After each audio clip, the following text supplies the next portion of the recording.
The 20th century was the century of chemistry.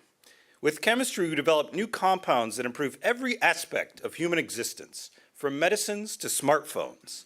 At the heart of technology are materials that rely on specific metals for performance and miniaturization. Metals from daily life, like aluminum and gold, and more exotic ones, like cobalt, iridium, and dysprosium, have become essential. Chemistry is about getting the right stuff and transforming it into something useful. But at what cost? You've heard how blood diamonds support conflicts, and perhaps you've chosen free trade coffee.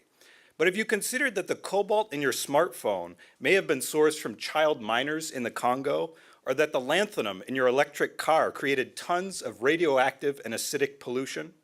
My group and I are developing new chemistry to enable recycling of precious and irreplaceable metals. We are seeking sustainable and even ethical new sources for critical metals through recycling.